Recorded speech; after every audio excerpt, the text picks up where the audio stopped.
Bienvenue mesdames et messieurs, c'est l'heure de votre rendez-vous du journal en langue française. Au sommaire, certains députés s'inquiètent des défis qui hantent le secteur de l'éducation nationale, entre autres le manque de matériel didactique et la vétusté des infrastructures. Lors des questions orales devant l'Assemblée nationale ce jeudi, le ministre de l'Éducation nationale et de la Recherche scientifique tranquillise que des solutions sont en cours de recherche pour remédier à ces défis. La suspension de l'extraction du sol dans les quartiers de Nyenga et Boussoro, c'est dans la zone Kanyosha, en commune Mouha, est l'une des requêtes adressées ce mercredi au maire de la ville de Bujumbura par les propriétaires de ces localités. C'était lors d'une conférence publique ce jeudi, animée par le maire de la ville. C'était en commune Mouha.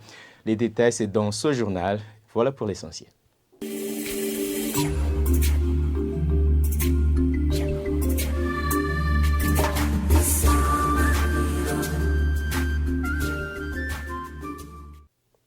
Je vous le disais en titre, certains députés dénoncent le manque de matériel didactique dans les écoles fondamentales et post-fondamentales, les infrastructures en mauvais état au sein de l'Université du Burundi.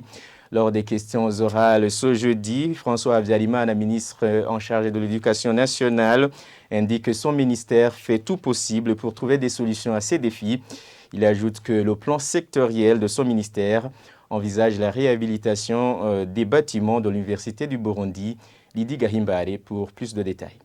Les questions soulevées par des députés sur le manque du matériel didactique. Ici, ils évoquent le livre d'élèves de la 3e année de l'école fondamentale jusqu'aujourd'hui n'est pas disponible suite aux réformes du système éducatif dès la première année primaire. Ils soulignent également le manque de bancs pupitres qui s'observe dans différents établissements, l'indisponibilité des fichiers du maître, l'insuffisance des matelas dans les écoles à régime d'internat. Sur ce, professeur François Habyarimana, ministre ayant l'éducation et la recherche scientifique dans ses attributions tranquillise. Il indique que les livres de la 3e année fondamentale sont déjà disponibles et que dès samedi, ces livres vont être distribués jusqu'au niveau des communes. Concernant les bancs pupitres, le ministre interpelle les directeurs des écoles à collaborer avec les administrateurs communaux afin de résoudre ce problème. Selon lui, ils peuvent utiliser les arbres gérés par la commune tout en respectant le code de la protection de l'environnement. Notre question soulevée par les élus du peuple concerne la réhabilitation des infrastructures de l'Université du Burundi afin d'accueillir un effectif possible des étudiants. Sur cette question, le ministre a souligné que la réhabilitation des infrastructures de cette université est déjà planifiée dans les plans sectoriels du ministère. Les élus du peuple ont également soulevé la préoccupation de soutenir les écoles techniques, entre autres l'ETP Gitega et l'ETC Kameng. Sport à présent, la 2e édition du Tour féminin international de cyclisme est organisée au Burundi du 24 au 29 courant, une compétition unique sur le continent africain. Patrick Arnaud Idiomogao, président de la Fédération nationale du cyclisme, parle d'une occasion unique pour la visibilité du pays, une compétition qui verra la participation de 8 pays dont le Burundi. Suivez-le. Les dates prévues pour ce tour, c'est du 22 au 29.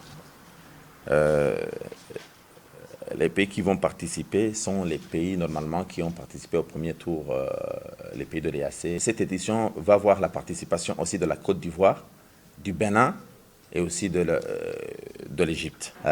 Confédération africaine de cyclisme, Dr Wagui Azam, il est aussi vice-président de l'Union cycliste internationale. Il va venir voir de ses propres yeux, voir comment donc on organise ça, parce que à titre d'information, je vous dirais que c'est la seule plateforme qui est là pour exclusivement féminin, pour les cyclistes féminins au niveau de l'Afrique. On va commencer à accueillir notre délégation le 22. Les délégations vont arriver à Bujumbura. Au 23, il y aura une réunion technique pour leur présenter le parcours. Pour lundi, la course va commencer. On va commencer par le critérium de Bujumbura. Ce sera 50 km qu'ils vont faire. Donc, mardi le 25, on va faire 39 km de Mngaro à Gitega. Mercredi, on va faire 52 km. On va faire Ruigi Changuzo et on va stationner à Changuzo.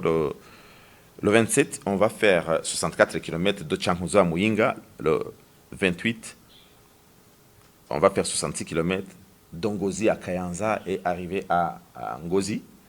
Et dernière étape, ça sera Ngozi-Gitega, c'est 83 km. C'est là où il va y avoir la finale, ça sera le 29 et on va descendre sur Bujumbura pour que les délégations commencent à partir. C'est vraiment une très belle portail pour la visibilité de notre pays.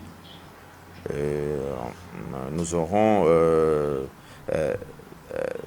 9 équipes, la participation de 8 pays. Chaque équipe a 5 athlètes, ça veut dire que nous aurons 45 athlètes internationaux. Et je vous promets que ça va être une très grande fête pour la semaine prochaine. Les propriétaires des parcelles dans les localités d'Onyenga-Boussoro demandent l'intervention de la mairie de Bujumbura pour suspendre l'extraction du sol dans cette localité. Dans une conférence publique ce mercredi, le maire de la ville de Bujumbura appelle les administratifs à la base et les agents de l'ordre à mettre hors d'état de nuire tout auteur d'actes nuisibles. Jean de Dieu et la Causée a suivi cette conférence publique, son reportage.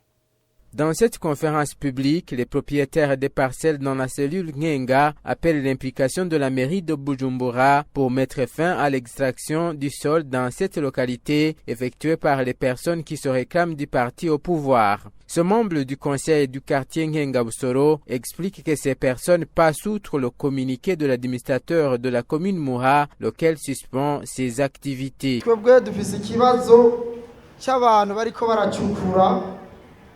Nous avons un problème déjà se réclamant du parti au pouvoir qui sont en train d'extraire du sol. En ce moment où je parle, je suis venu participer dans cette réunion pendant qu'ils étaient en train de faire ces activités. Je les ai interdits de continuer parce qu'il existe un communiqué de l'administrateur lequel suspend ces travaux. Nous demandons le concours de la mairie de Bujumbura et de la police pour que le moment venu, la population ne puisse pas bénéficier des parcelles renfermant des ravins. De son côté, le maire de la ville de Bujumbura appelle les administratifs et agents de la sécurité œuvrant dans cette localité à mettre hors d'état de nuire toute personne impliquée. Les autorités à la base, chefs de zone, administrateurs et agents de sécurité, tenez-vous bien car nous avons véritablement besoin que vous mettez hors d'état de nuire tout auteur des actions nuisibles. Sont également visées des personnes qui exercent des activités de curage dans les rivières Kizingwe et Kanyosha. Le comité mixte de sécurité en province Rumongue vient de remettre plus de 1400 litres de mazout volés à l'entreprise Sogea Satom. Consolateur Nitunga, gouverneur de cette province, qui a remis ce carburant à cette entreprise, demande à celle-ci de toujours collaborer afin de stopper ce genre de vol. Jean-Pierre Misago depuis Rumongue. Total, 1486 litres de mazout saisis par la police de Rumongue depuis mi-septembre de cette année ont été remis à l'entreprise Sogea Satom l'après-midi de ce mercredi. Consolateur Nitunga, gouverneur de Rumongue et président du comité mixte provincial de sécurité à Rumongue, qui a remis ce carburant, demande à l'entreprise Sogea Satom où ce carburant a été volé d'organiser des séances de sensibilisation de son personnel afin que ce phénomène de nature à nuire à l'intérêt public soit éradiqué. De leur côté, le gouverneur de Rumongue promet d'organiser dès mercredi de la semaine prochaine des réunions de sensibilisation de la population riveraine de ce chantier du bien fondé de la protection du matériel servant dans les travaux d'intérêt public. Le commissaire provincial de police de Rumongue, quant à lui, demande à cette entreprise de faciliter l'arrestation de ces conducteurs impliqués dans ce vol, indiquant que ces conducteurs ont pris le large dans un premier temps et auraient regagné le service et travailleraient sans aucun souci au moment où une quinzaine de leurs complices sont dans les mains de la police de Rumongue. Sur ce, le directeur des travaux à l'entreprise Sogea Satom répond que la police est souveraine, mais qu'il ne dispose pas jusqu'à présent d'informations sur le retour au service de ces conducteurs. Cette remise de ce carburant a connu un retard de 2 heures. Le directeur des travaux à Sogea Satom s'étant d'abord fait représenter. Eh bien, ainsi s'achève ce journal. Merci pour votre aimable attention. Merci également à l'équipe de la rédaction télé et à l'équipe technique pour leur franche collaboration. Bonne suite des programmes sur la télévision Isanganiro. Au revoir.